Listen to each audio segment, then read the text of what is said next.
How's it going, everybody? DJ K DuB Omaha, Wired Access Podcast with the All Access Granted. I didn't want that to be the standard. I didn't want someone else in the room to set the standard. I always wanted to do that. The journey to get there, I think, is something, that is amazing, Nick.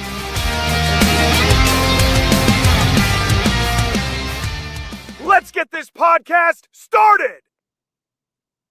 That's right. It is Wired Access, All Access Granted. I'm your host, DJ K DuB Omaha. We greatly appreciate those who like, share, follow, and do everything that we can do to support what we do here on Wired Access, All Access Granted. Today we have former Nebraska prep, former JUCO route, former UNK Loper, Lopes Up, and now the executive director of Empire Basketball here in Omaha, Nebraska, Tre'Vion Crawford. Trey, welcome to the show. Appreciate you for having me. Well, you know what really sparked was a lot of the promotion that you guys were trying to do. You brought back Coach Mackey that I know. He worked with my son in his former business. You have, of course, Braxton. Braxton, I've seen around, doing a lot of great things for these young athletes.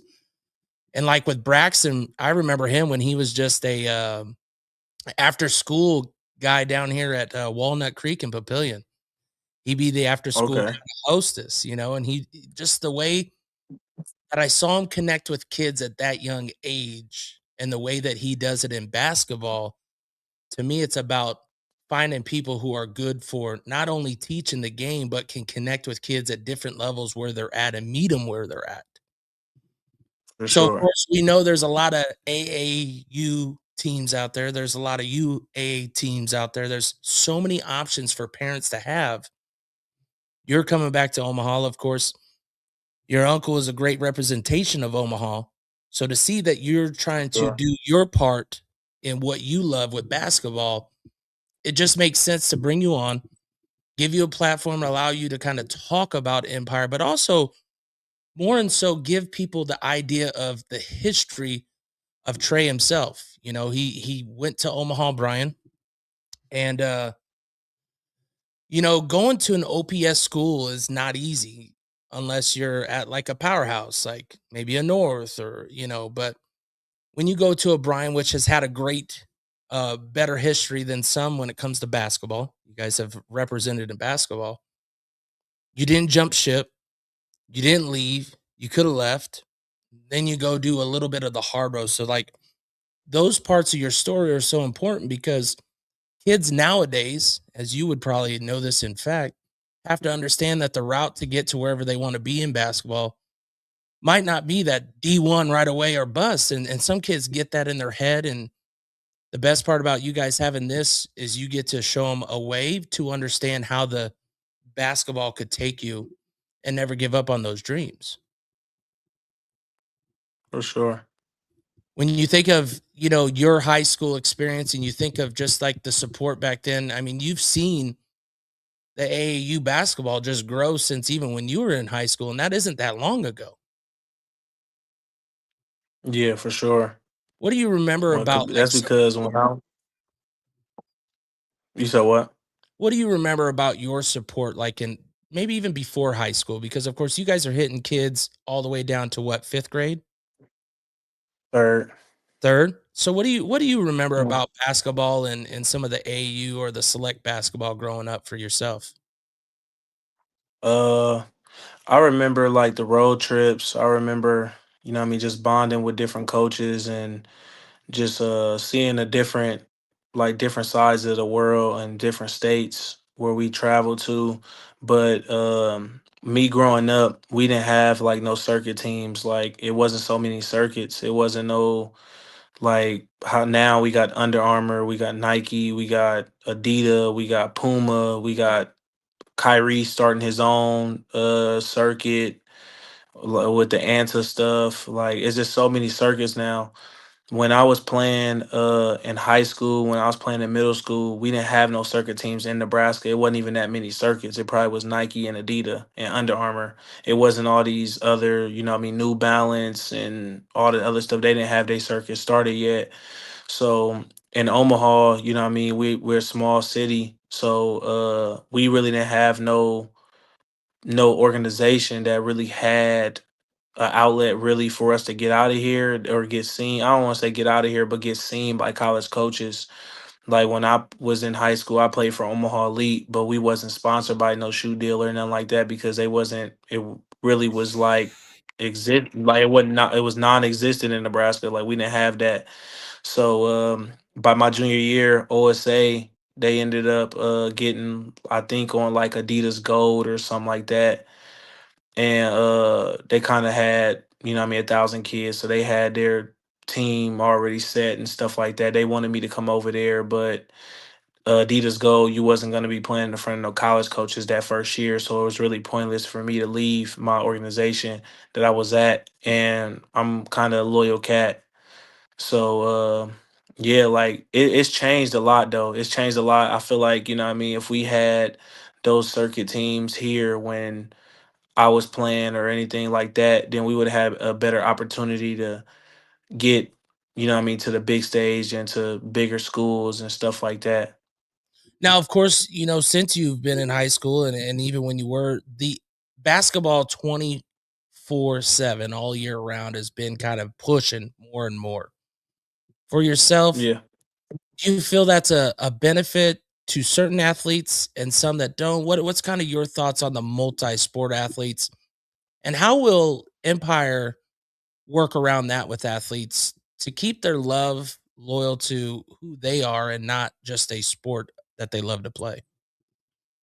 Honestly, like what I've learned, like when I was playing college basketball, uh really these college coaches, like these Division 1 coaches, they like two-sport athletes, three-sport athletes. You know what I mean? Like you got a better chance. Like they love athletes. Like they don't like. I don't know why, but they don't like one-sport athletes for real. Like sometimes you just got to be a freak. If you that one-sport athlete, you just got to be a freak athlete. But like they like a lot of the people that I seen when I was in high school getting some Division 1 offers was people that played basketball, football, or played track and ran track and play soccer or something like that. Like, you know what I mean? Like they like like multiple sport athletes, so they know they getting an all around athlete. I think the 24/7 is good because I think that one I say it's a good and bad because it's good because these kids are getting the reps and they're getting to showcase their talent and get more games in to develop and stuff like that. But then I say it's bad because I think that we need to put more time into our training than playing basketball games. Like it ain't enough of, all right, let's take a step back, let's slow down, and let's see, what you need to work on to get better. So by time, we get to our summer season when you got to go out there and play in front of these college coaches, they see that you know how to play the game the right way. Well, I like that you brought that up because I know there's parents and sometimes athletes that might get discouraged because a high school coach don't get them where they want to, whether it is practice, whether it is reps, but you could speak on it. High school coaches don't have the time that you have to put in to be great at these sports. They only have limited time. They have For sure. 15 to 30 athletes that they have to try to prepare. Basketball practice at school is more of just getting to know your teammates. The skills are stuff you got to Hmm. work on outside of. What do you remember about that just for yourself? And especially where, yeah, you were a good scorer, but you also had to count on the rest of the team. And that's not always easy if not all Yeah. people are bought into what Trey's doing. Yeah, it kind of like my freshman year and sophomore year, it was real rough because I was coming into Bryan High where they wasn't winning no games. I think my freshman year we won one game. My sophomore year we won three. My junior year, I think we won like we was 10-13. Then my senior year we was like 20-5 or something like that. So like the whole time that I was there, we had a young class coming in and everything like that. So when I got there, it was kind of hard because I don't like losing. Like I'm very competitive. So the whole time, in the summer, My uncle, one of my uncles coached there. Coach Van was there. Rest in peace to Coach Van. And then Coach Reimer and Coach To was there, and we had Coach Moore and like Coach Finn. They all used to stay on us. We did a lot of team bonding, and they just told us like, if y'all keep working, by time your junior senior year, Trey, y'all gonna be a problem. And I just believed in their vision. Like that's one thing I did. I believed in their vision that we was gonna be better. They was getting the pieces to come around me to try to help me compete for a state title, and they did just that. I just feel like our thing is why we were so good is because we all met up at the YMCA on days we didn't practice or we couldn't get in the gym. If the Say coaches that couldn't one more get in the time. gym because Say that part one I more time. say that I we want that loudly for these people to understand. Like, this is a player-led part of the game that some people are afraid to do, but they want it. They want that for sure, limelight. They want everything. But could you do what you for just did? sure, You took it from no wins, stuck for it out, sure. and then made sure that you guys hit the YMCA. Where'd you guys hit up? Which YMCA? We used to hit everywhere. North YMCA, we'd be at downtown. We'd hit 24-hour fitness late at night. Like we'd go hoop against our older friends that's out of school. Like we do it all. You know what I mean? And then sometimes we'd be outside at one of our teammates' house, or we'd go after school or something like that and just be shooting outside on their rim just because it ain't nothing to do, or we know the girls is going that way, so we hoop outside while the girls walking past. Like it just depends. It just depends on the time and what everybody doing at that time. But yeah, you gotta put in the work outside the gym. Like if you get in work outside the gym, because you gotta think like a high school practice is from 3:05 to 5:15 to 5. The late bus come at 5:15, 5:30. You a minute late, you left. So it's like the coaches can't go over, what I mean, the time of the late bus. So by the time the late bus get there and take off at 5:15, 5:30, practice got to be over. So by 3:15, you on the line right away, and then your coach only got 2 hours with you, an hour and a half with you. So you got to get your time in right. So after, what I used to do is I started driving. So when I started driving, I was in the gym with my coaches, like after practice, like just getting up extra shots.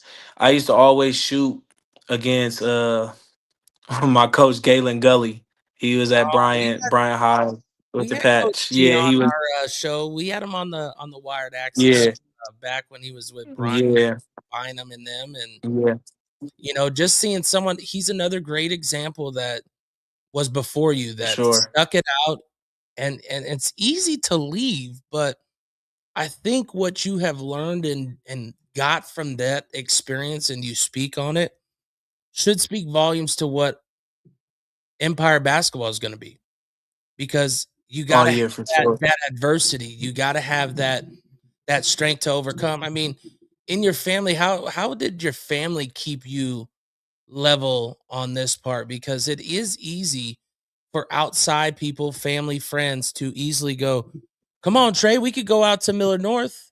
Come on, Trey, we could go out to Omaha Right. South. We could go to these other spots." What was that like for you? How was family important for that part of it? Family is real important. Like I got a tough family. Like I got a family that, what I mean, tough love is like the biggest thing in my family. So my family's gonna tell me what I need to hear and not what I want to hear. Like, and everybody know like my uncle is like my father figure. So he got a big, a big part in like the decisions that I make in life. And one thing that he, taught me is loyalty and but people that believe in you. Like if they believed in me from the start when I was coming from in eighth grade, I'm gonna believe in them from the whole, the whole way up. I could have transferred. I had a bunch of schools hitting me up, wanting me to come, play. I could have transferred to a bunch of schools and probably had a better chance of winning, early. But loyalty is a big thing, and in my family. And one thing about my family is they was gonna steer me on the right track, and they wasn't gonna let me get in no trouble. They wasn't gonna let me be out here in these streets. They wasn't gonna let me be out here making the wrong decisions. They wasn't gonna be letting me have no kids early. Early in age. Like I just always got guided the right way. You know what I mean? And I give credit to my family for definitely for that. And then you think of your recruiting through this time. It's not going to be everybody's eyes on because, again, wins, loss sometimes can make it where eyes are on or off. Luckily, you got Omaha Elite going the way that you go because Yeah. Archie's been around the whole time, right? Has it been under Coach Archie that whole time? It started with Coach Thomas Lichty that's Okay. at Omaha North. He started it. He had our older team and he had us too. So after we kind of all graduated and everything like that, he got a coaching job and he basically passed it down to Archie and Archie runs it now. Yeah. Okay. And then when you're with the Omaha Elite and you're thinking of this travel, you of course mentioned the very important things, the stuff that at no time did you talk about wins, at no time did you talk about losses, at no time did you talk about what you didn't score or didn't do. When you look at those days and you look at being seen from that day to now, what did you feel then that you think these athletes are going to feel much better and much more now? You talked about being in actual front of people, but those back in the day, they still promoted it like you could get seen by some of those, right? Right. So what do you think that you felt then that you hope that these kids will just feel way above what you felt back then? Feeling what aspect? Like Like by being getting seen, seen by college yeah, coaches being or seen in by general. college coaches? Yeah, I mean, because Oh, also being people are seen doing in general? in general, because people are also doing more highlight tapes. They're doing more recordings. I mean, you know how it is, man. All Yeah. it takes is I one feel like the person to social do that. media I feel like the social media presence is in youth basketball is more powerful than ever right now because how much, what I mean, people is investing into their photography and stuff like that. These circuits, how they're pushing their players with when they got cameras, the media outlets of the circuits, like it's a camera everywhere. So now, what I mean, if you got the social media backing or if you can have a viral moment, you're a superstar now on the circuit. Like everybody wants a piece of you. So now it's to the point where I was just telling kids, what I mean? I was just telling the kids at the tryout, I said, listen, man, I said, if y'all gonna go out here, if y'all think y'all gonna go out here and y'all gonna get seen, y'all not, because the little things, like you have to communicate, you have to be the loudest in the gym, you have to work hard, like they can tell by your body language who you are. And I'm like, I basically was telling them how like I didn't have the opportunity to play in front of like college coaches and stuff like that.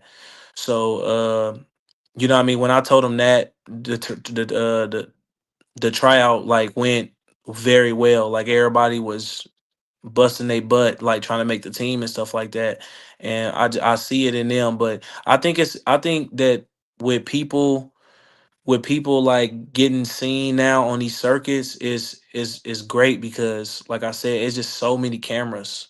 Like it's cameras everywhere. Like where anybody is anybody, all they gotta do is just put one thing on social media and for a college coach or anybody to see on Twitter, and hey, we going to see that kid.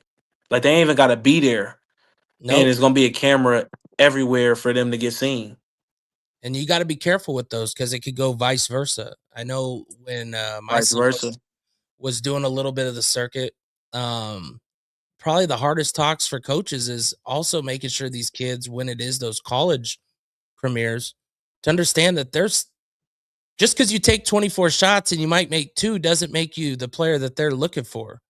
We lost Trey there for a moment. He'll pop back up.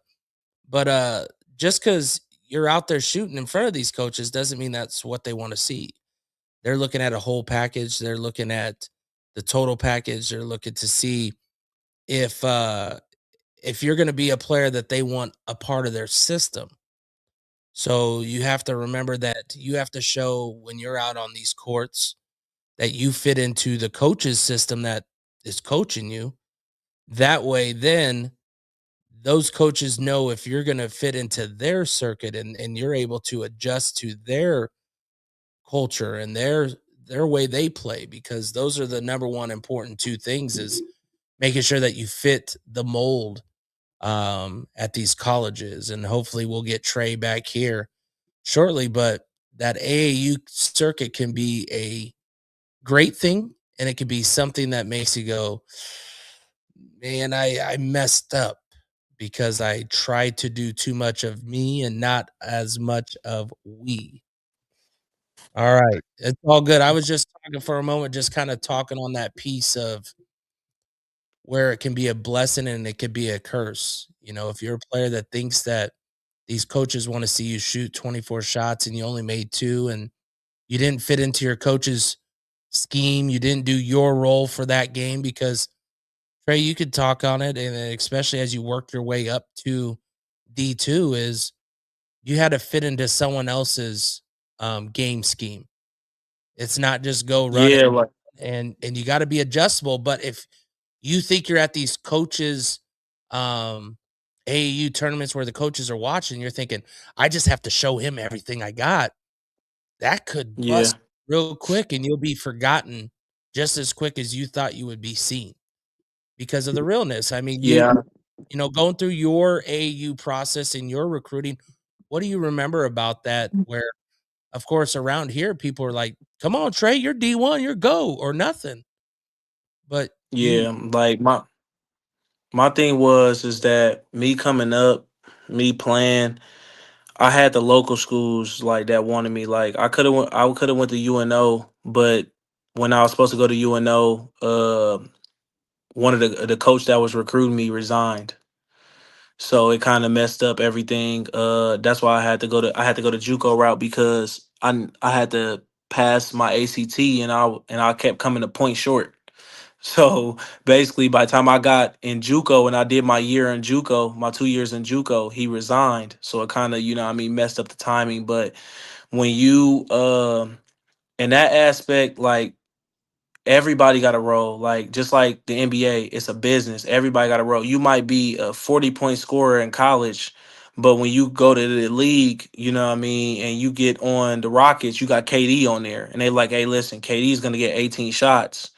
We need you get 5 shots. You get 5 shots and that's it. Don't take another shot after 5, and that's how it really worked in college. Like, look, this is your role. We need you to just rebound, set screens, and roll. But in high school, you might be like, dang, I catch lobs. I shoot the mid range. I do this. I do that. But it's a business. Everybody got to play a role because these coaches, they already got their guy or they like how another guy scores better than you or they feel like they do this. So you got to, you know what I mean, you got to follow that suit or you're out of there. It's what a do you business cuz if you ain't going to do it, somebody else going to do it.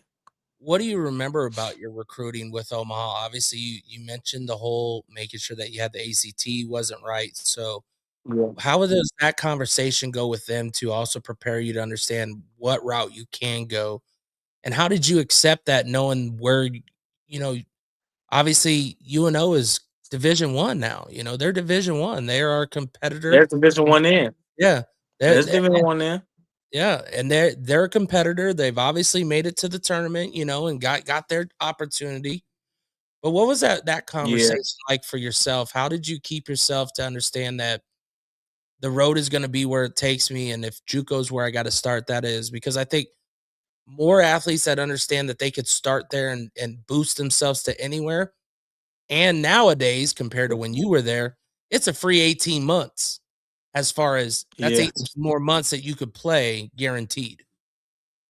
Yeah, I was see when I was in JUCO, my JUCO years counted as years. They just made that rule where they switched it. Yeah. So my JUCO years counted. I didn't get to, you know what I mean, get 2 free years and then go to a school or whatever it is. Like if I did that shit, I'll still be playing right now. So it's How'd like how'd you get your but mind right though on that process? huh? How'd you get your mind right on that process that your process was gonna have to go JUCO route? Honestly, honestly, I remember I went on a visit to UNO and I sat in the coach's office and stuff like that. We did everything. Everything was cool. Like, you know what I mean? Everything was cool. They was just like, hey, you're gonna have to go take your ACT, let us know what you get, all this other stuff. So I took the ACT like 2, 3 times. I kept getting this like a 16 or 17. I needed an 18. I kept getting the same score. And I remember when I was just like, man, like I didn't took it 3, 4 times. Like I keep getting the same score. And I remember my mentor, Miss Latina, she came to me and she was like, you might have to just go JUCO, because I was talking to UNO. They was like, man, look, just go JUCO for a year or two and then come back. This is when you had to pass the ACT. And I remember I just broke down crying. Like, cause I just was like, dang, like I just broke down crying. I was like, man. So they wanted me, they was like, do he can come in gray shirt. Like basically just get his grades up and all this other stuff. But then my mentor was like, I think it'd be better for you to go JUCO. You still get to play, you'll still get your reps, and you'll still, you know what I mean, stay in shape and everything. So I ended up taking that route. I ended up graduating JUCO. I was supposed to go to UNO out of there, and then my the coach basically resigned. And I remember, because I was gonna leave my JUCO after the first year because I had an amazing year up there. So the second year ended up being way better, but they told me to stay. UNO told me to stay. Like, hey, stay. We're coming to get you. They was coming to my practices down there, everything. So I'm like, all right, cool. I know I'm going to UNO or I'm going to Ohio out of here. So I'm good. You know what I mean? Like, I got the two offers I wanted. Like, let's do it. So as I prepared my mind, it was just like when my first day I got there, I just like shut down. I was like, dang, it's the first time I've been away from my family for real for this much time. Like the first couple of like first 2 weeks was like depressing until like I started finding friends and finding people to be around and stuff like that. And then when you see, moms is emotional. So when you see your mom and your grandma crying because you in college and they gotta leave you here and you're hours away and stuff like that. So it kind of had me, what I mean, kind of sad, but it was cool. One thing I can say is that JUCO made me a better player because it made me mentally strong. Like, so when I go to these cities and towns and stuff like that, I'd be cool because I'm like, it ain't worse than JUCO. Like when I was in JUCO, I was in cornfields. Like it wasn't nothing but grass in a Walmart. So I'm like, I got a Popeyes right here. I got Nope. Walmart. I got 10 times that. You know what I mean? Like I got 10 times that. But what really hit me is when I went to Eastern New Mexico. When I went to Eastern New Mexico, that's like a Radiator Springs off of cars. It ain't nothing there. Nothing. I was like, I can't do this. I gotta transfer. Yes. That's how I ended up at Lincoln. Like, I gotta go. And then But you go to Lincoln and you find your place there. How important was this part to your stepping stones to understand the process and the route? Of course, how did this even come to for you? Because, like you said, you were planning on UNO. How did these other conversations? Was there any coaches, connections? What was your connection to Lincoln? so it was kinda weird because I kinda got messed over by COVID because we was supposed to go to nationals for JUCO, and COVID happened. Like it just started. So it messed up everything. So we end up not going. So then I end up going to Eastern New Mexico. End up going to Eastern New Mexico out there in New Mexico. And I went there for a whole year and we didn't have a season at all. Like we just did not have a season. Coaches basically kept basically lying to us, telling us we gonna have a season. We out there training, busting our butts, all this other stuff. So I just felt like, what I mean, at that time the coaches wasn't, what I mean, upfront and honest with me. So I'm like I'm getting my hopes up, like I'm about to play my first college season. Everybody frustrated because, what I mean, we just training for no reason. So I end up leaving East New Mexico, and my people's Tibbs and my uncle Tyrone Marshall, they both knew this guy Charles Wilson. His name is Coach Wu. He from Kansas City, and they basically got me with him. And he watched my film, and he was like, "Yeah, I need him." So when I came down there, he treated me just like a little brother. Like he was just cool. He made sure I was good, everything. So I went down there. I'm like, all right, I'm at a HBCU. Let's see how it is and stuff like that. I go down there. It's cool. I'm in Missouri. It's cool. And then I end up having a partial torn Achilles. So when I talked to the doctor, they basically telling me like, yeah, this is for wear and tear. Like this had been wear and tear from previous months. Like this probably happened probably like 4 or 5 months ago. You just never caught it. You just been having pain. So Oh, the whole time I'm like, all right, I'm like at Eastern New Mexico, I got hurt. Like when the whole time I was up there because I was in the training room, and I just kept having heel problems, and stuff like that. So I found out I really got injured at Eastern New Mexico doing all the crazy running and crazy, crazy workouts and stuff like that, getting ready, basically a bunch of wear and tear because we wasn't playing, we wasn't doing nothing but training. So I sat out. I played like 4 games, and I sat out because me being smart, I'm like, all right, as long as I don't play more than 4 games, I can redshirt. I don't lose the year. I don't lose the year. So I played the game, and I'm like, all right, I played 4 games on the partial torn Achilles, was averaging about 14, 15 or something like that on the partial torn Achilles. I end up redshirting, and then I went back to Lincoln, got it, and then I finds out right when I get there that my coach gets fired. My coach basically had to resign. Coach So Wogan. now I'm like, so like now he had to resign. So now I'm sitting there and I'm lost. It's a new coach coming in. He brings all his players and stuff like that. He kind of start kind of, moving a little bit different. He was a guy from UCF. He started moving a little bit different, and I just wasn't messing with it. So some things happened where I got suspended for the rest of the year and stuff like that.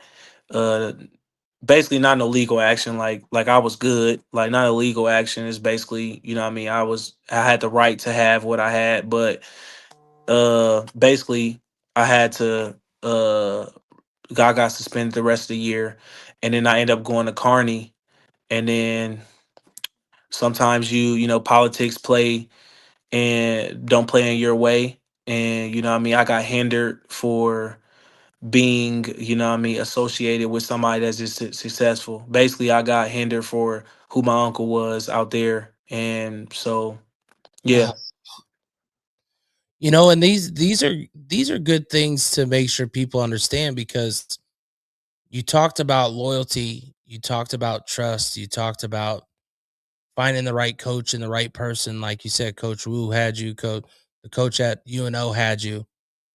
But just as for quick as sure, kids leave schools, and there's so much negativity right now, and some right so, right? You got some players out here who are on their fourth college in their fourth year. Like that stuff kind of gets iffy. yeah, But there's these other scenarios that people forget and don't get the story, because there's no college out here going to say, "Oh yeah, we didn't do this because of this his uncle was Terrence," or "We didn't do this because I sure, brought in a new coach."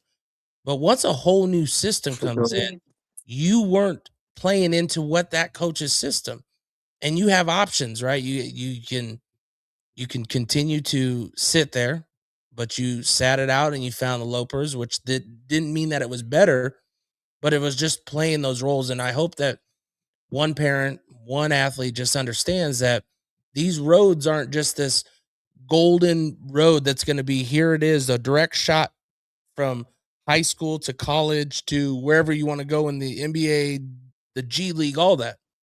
There's a lot of steps in there. And if you look at the success that we have had here in the Omaha area lately, we've had a lot of great athletes get multiple for opportunities. But sure. I I would say maybe one has stuck it out at the same high school or same college, because whether it is Maybe a more. coach move or that, I mean, Chucky, Politics play a long way. and that's the side I think of sports that gets crazy. And hopefully with what you're doing with Empire, these kids, you're able to teach them and you're able to talk to them through these process, and especially the parents. I think when Yeah, parents can find a nugget like yourself who's lived it, done it, and that's the one thing that I always tell people, like, I do all these interviews and I've never went to college. My kids went to college, but for education. That's why I want to share this message so much, because all my kids did growing up was play sports. But I didn't understand this yeah. part of sports beyond high school, and sometimes even in high school, You where gotta think a lot of these kids, like when you think about the politics. So in Class A, my freshman year, out of all the freshmen, I was on. It was me and 2 others that was on a varsity roster starting. By our senior year, our stats was going up every year. By my senior year, I was ranked number 20 but every time we played one of the top teams or anybody, they best player had his worst night every time. And I was ranked number 20. But then, you know what I mean, a certain AAU organization was paying the writers of the, you know what I mean, the whole thing. So all their players was getting ranked in front of us. And that's the thing with politics. Like, it just go a certain way, because like if you go to a college and you can have the coach can have a cousin that want to come play at this school, and he'd pass up on somebody else because they family ties, and then they'd come play over somebody that they know that we know that they're not better than, and it just messes up the whole system. You know what I mean? And I think that that's the problem with basketball that needs to be fixed. Like if people take the relationships out of it and let the kids just play, and let us players play and earn the spot, who working harder, who's producing more on the floor and doing everything that they need to do, I feel like everything would have been way much better with, you know what I mean, basketball period. And that's everywhere. And that streams across all the sports, right? Like sometimes people get to play Yeah. because who they know. Sometimes Yeah, people for get to play sure. because what money they put up, and that's when people go, why is Wired Access do what he does? Big investors. When Big investors to those colleges. Yeah, I'll go out and cover schools that don't get the love. Why? Because those athletes work just as hard. They just don't have it because people aren't investing into it. But once you get them seen, I mean, I had it was a blessing. There was a kid from Norris. I did football, but if you're a multi-sport athlete, I also throw that in a post that I do. And his dad, Hmm. posted out, thank you, Wired Access, for not just showing what he did in football, but also explaining out there that he's a multi-sport athlete. He has had more colleges reach out, not just for football, but for basketball as well. And like those are the messages that hit hard and hit home because no one paid me to go watch this kid. All I did was sat there with looking and seeing what happens, right? And looking at it as the real version, not just a makeup version.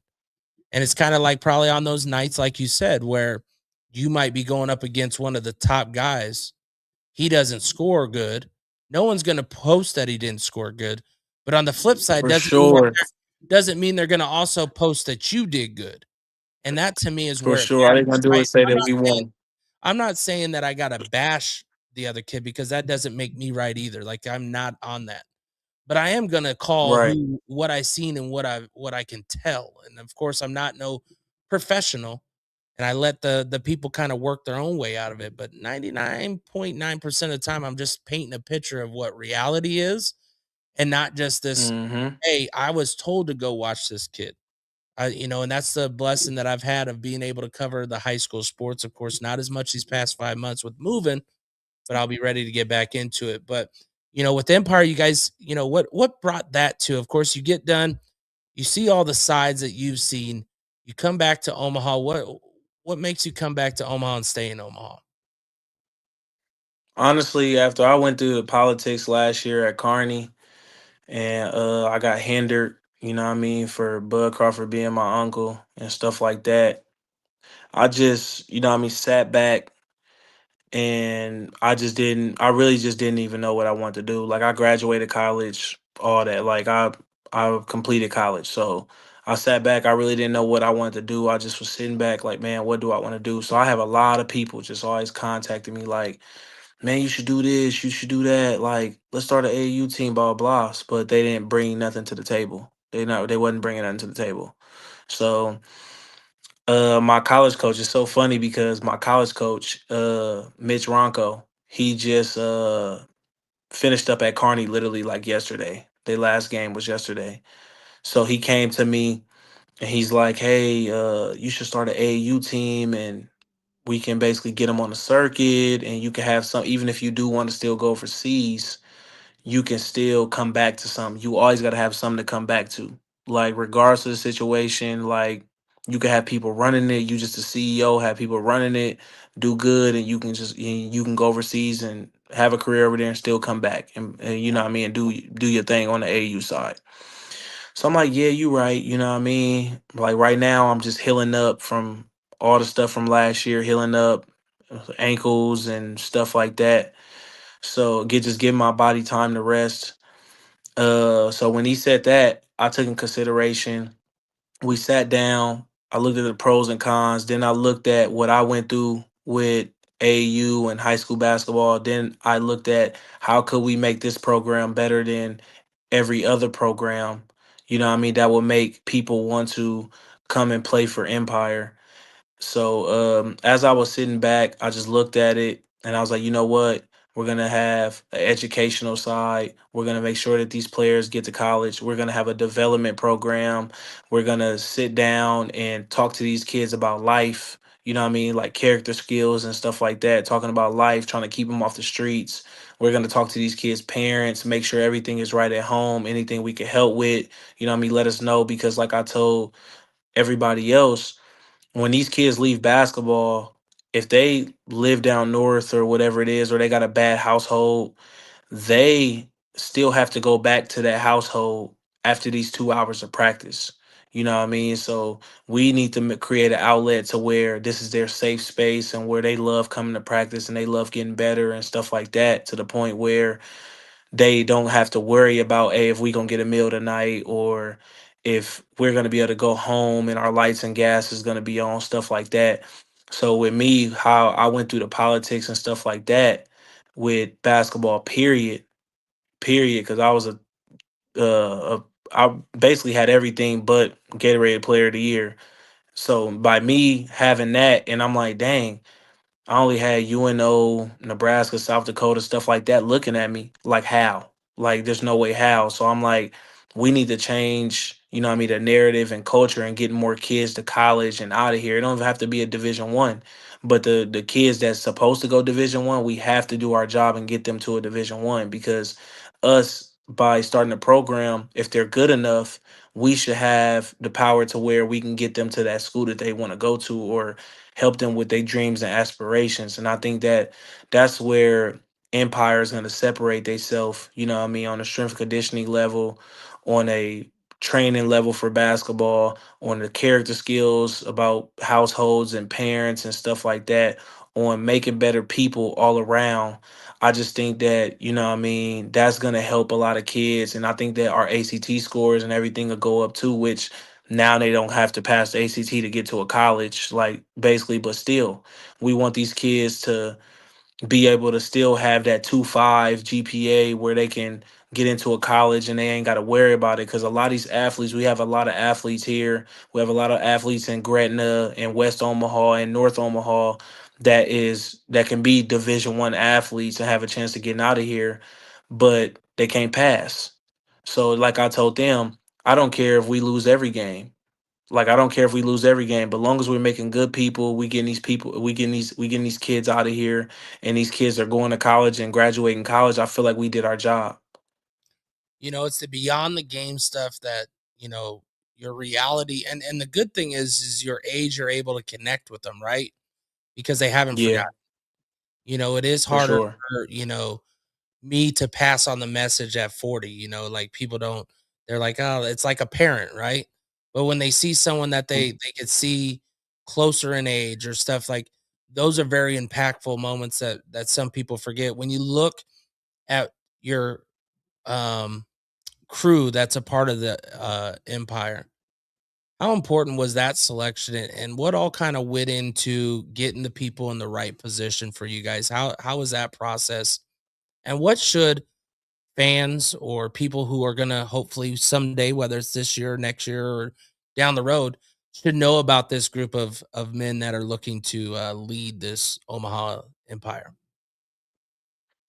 So really, you know what I mean, I got a strong team, like a real strong team. Like, everybody brings something to the table. Like, we got Mitch Ronco. He well connected with every college coach in the country.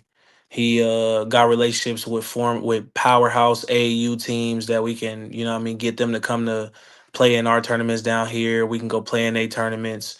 Mike Mackey, he does good with recruiting. He got kids. You know what I mean, He basically is like the operating guy. Like he's good in that aspect. We got all college. We got majority college coaches on the high school staff, like Division II coaches. We got one coach that's helping the eighth grade team. He's at one of the top JUCOs in Kansas City. So like we have a bunch of resources to the point where we're trying to make sure that these kids get out of here, because the reason why I told them like, hey, yeah, like everybody know you can't have a Division I coach on your roster in AAU if they're signed to a Division I or whatever it is. But we got all Division II coaches and JUCO coaches on down. So I think that with that, that's what's separating us too, because these kids are trying to get to college. So if you're trying to get to college and you're in high school, you know what I mean, this would be the best place for you, because they're gonna give you the goods in the game to what will be expected of you when you get to college. So they're gonna be training and and coaching these kids as they if in a college system.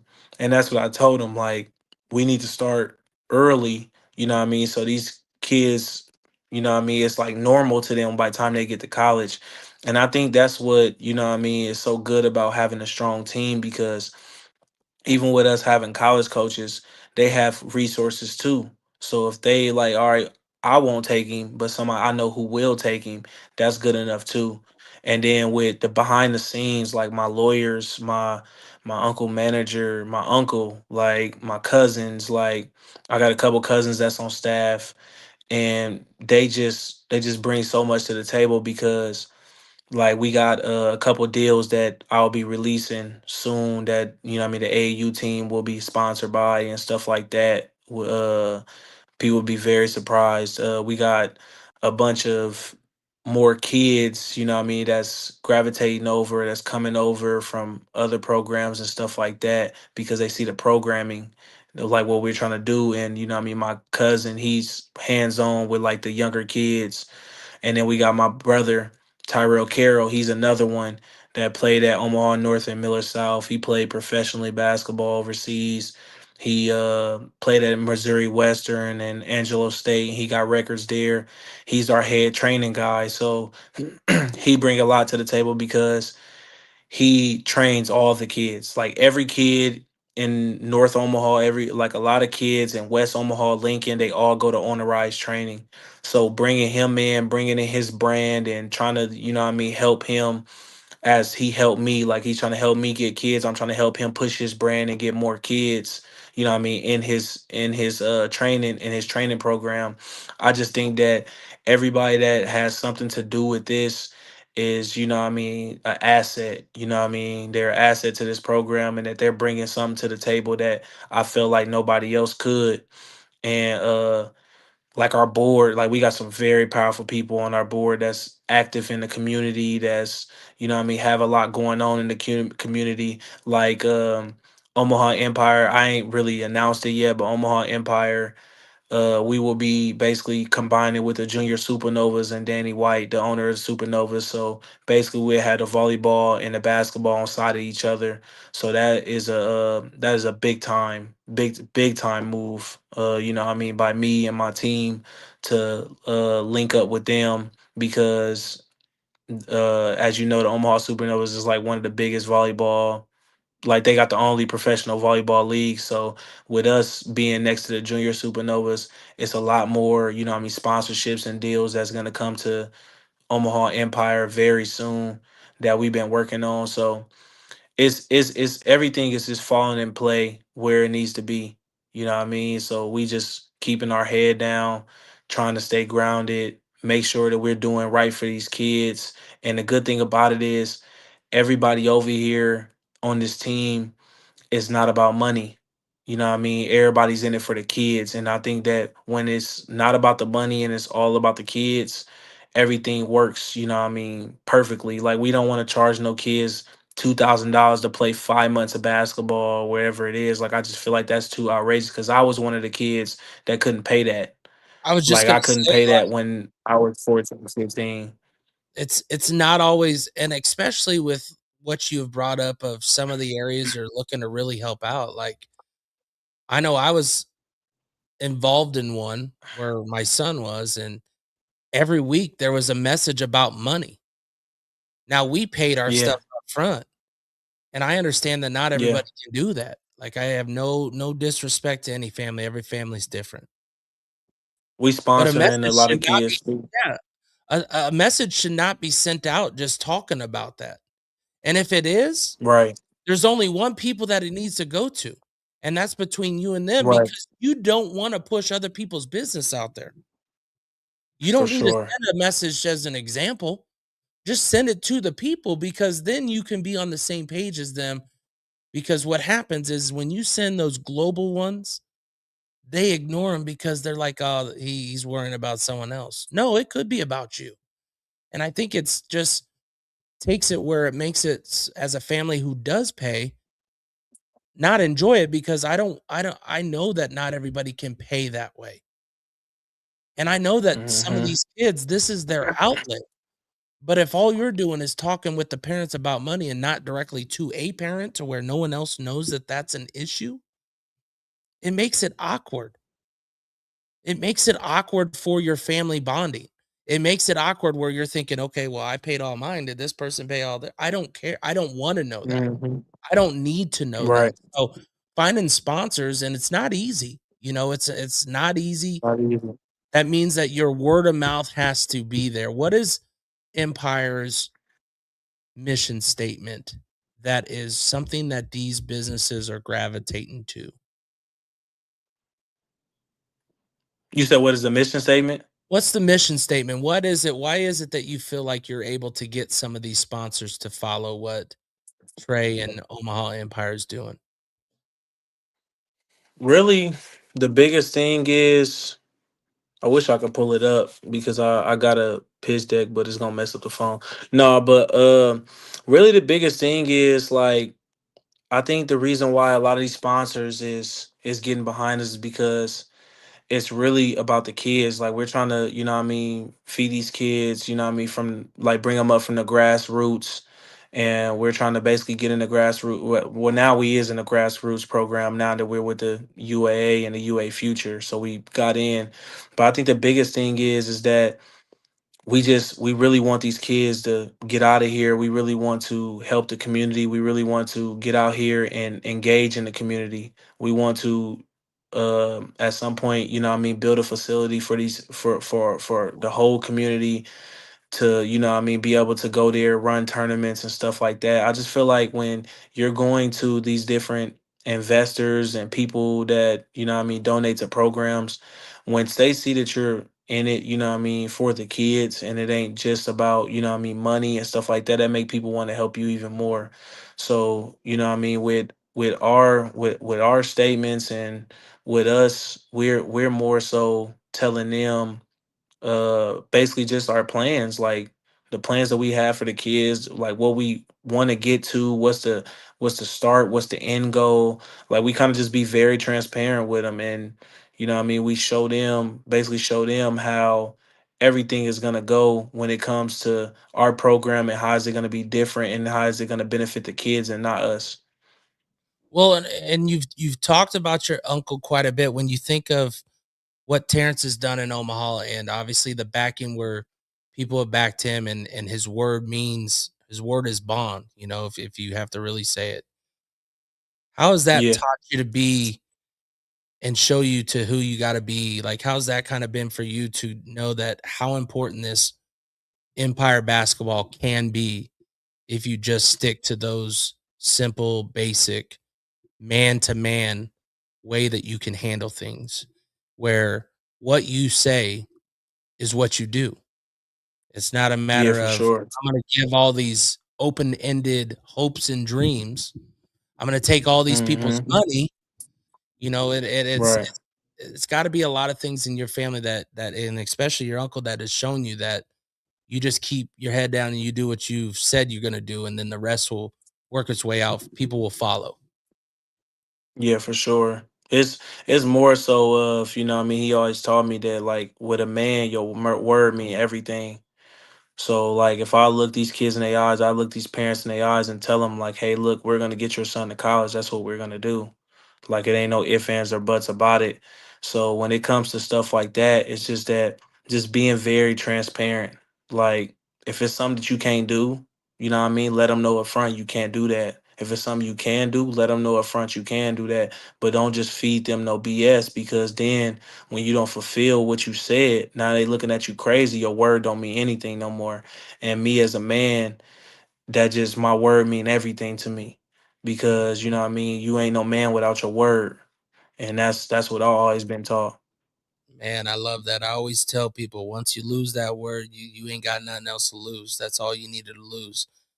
You of course For see what you sure. guys got coming up here. There's, like you said, some big announcements, but what's this first season looking like for you guys, and how are things coming together after your tryouts this last weekend or last couple weekends? How's all Yeah. that going for you guys?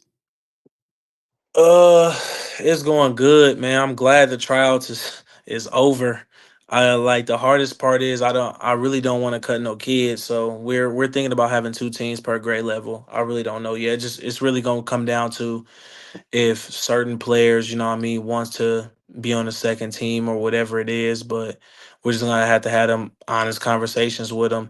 I think that we're gonna be solid. Like our high school gonna be solid. Like we got the best 17s right now, 17U team right now in the whole state. Our 16s will be fine too. They'll be very good. Our 15s will be good. Our high school is straight. Our youth is gonna be good. So we got a really like great chance of winning the whole thing. Our 17s, they lost in the final four of the UAA last year. They was with the factory, so they basically came over here. They lost in the final four, so I think they got a couple better pieces this year too. So I think that they can really go win it this year. So I'm hoping that, you know what I mean, they can do that.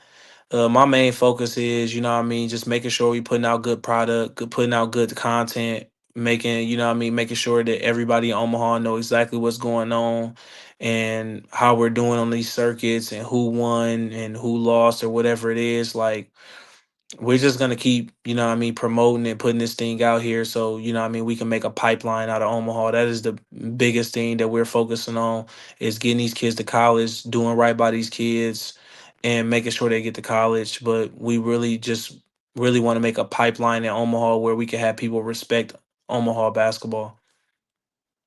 We'll get you out of here on this one. Of course, the final, I'll let you just kind of let people know how they can find you. But when you look across the AAU and you look at all the opportunities, how are you guys able to do your part to control the fact of knowing that having the respect between the AAU programs is a must? You don't have to like the other ones, but there's got to be some level of respect in order to keep these kids to understand mentally how that important is between the AAU, and I'll just have you answer on that, because I think sometimes that's the hardest, right? Some people are like, "Well, I got him to where he's at now, and then you just took him, and now all of a sudden you're showing what he already's been doing." How do you guys keep that where you guys can grow Omaha together, but not have to, but please understand other AAU programs. It's not a I have to like you. It's a respect thing for the kids part more than it is, like you said, the money part.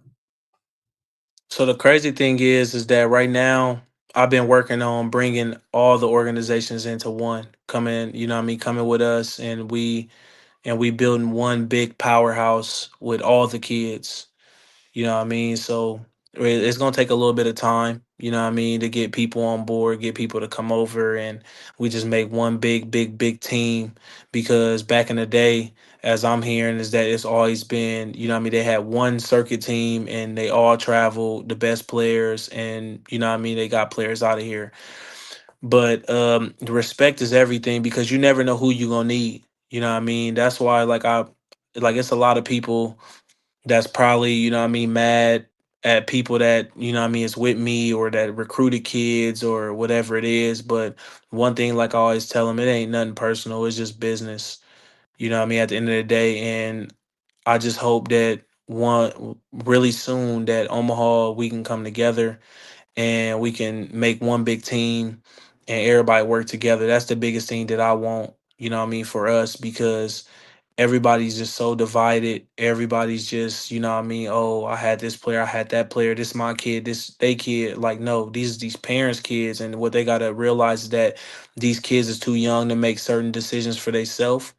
And a lot of these people try to manipulate them to make certain decisions, but what we got to realize is that these kids are going to play where their parents want them to play. So at the end of the day, you know what I mean, if you got a problem with a kid coming over here, you have to talk to their parents and see why they left and what you did wrong of and what led them to leaving that program. Because these kids, like I said, is they're just too young to make certain decisions. So you can't say, "Oh, this kid left my program to go over there." No, this kid's parent brought him to the tryout, and he made the team, and they stayed over here.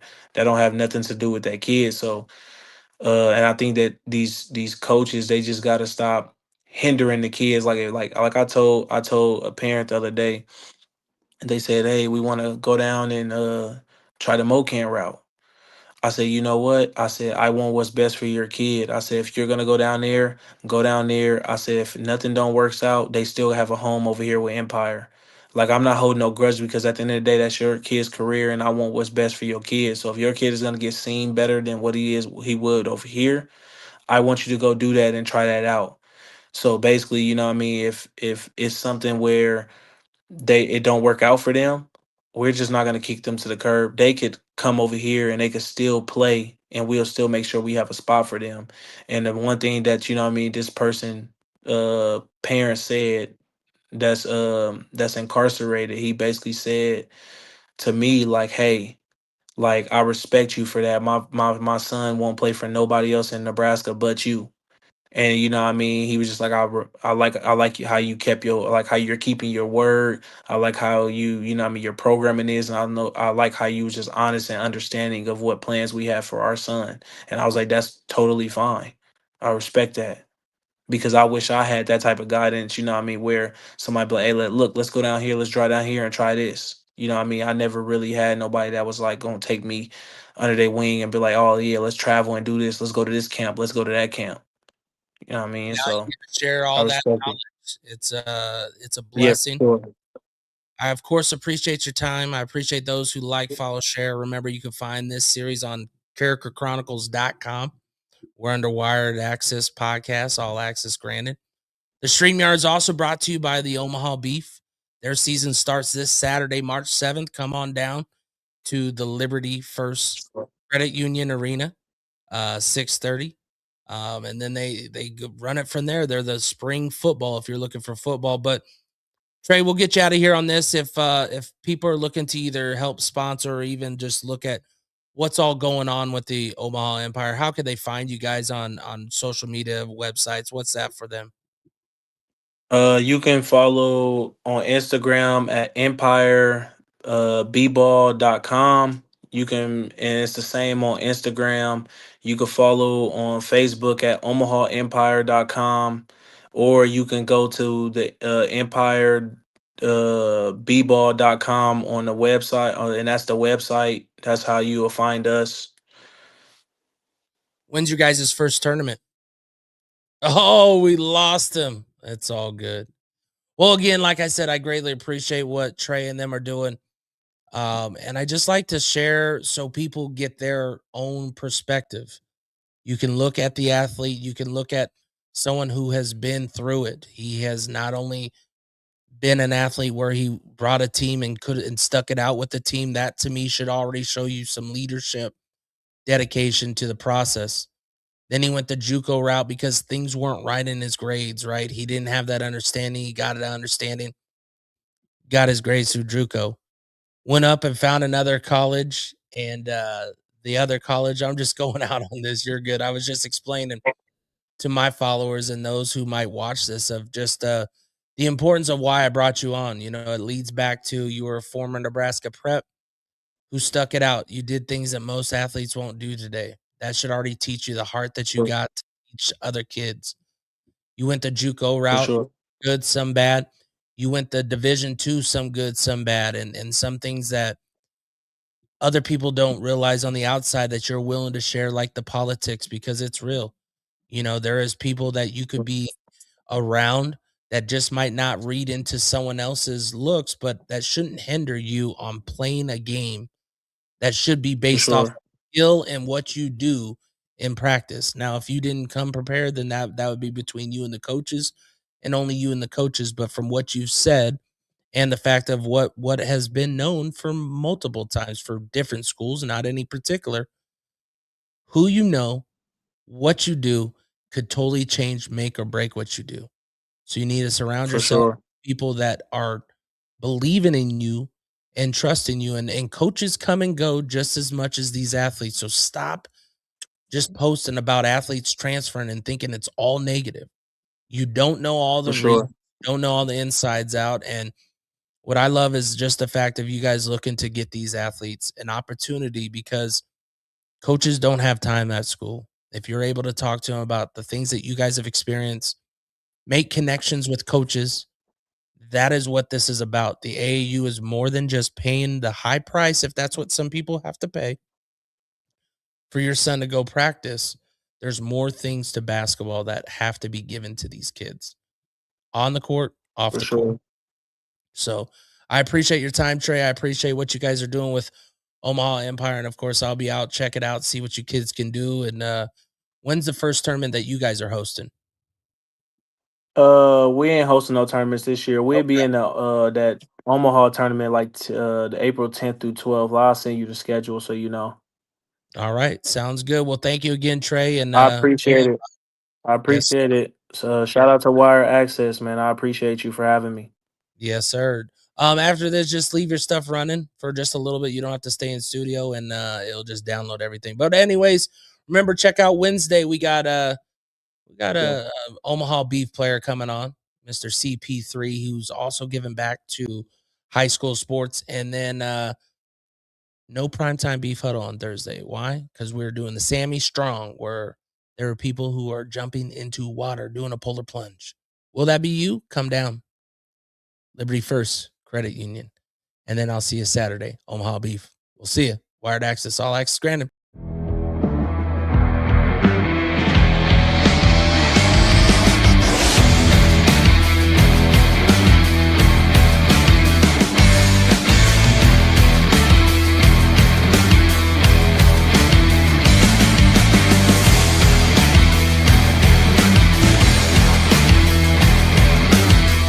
The standard is the standard.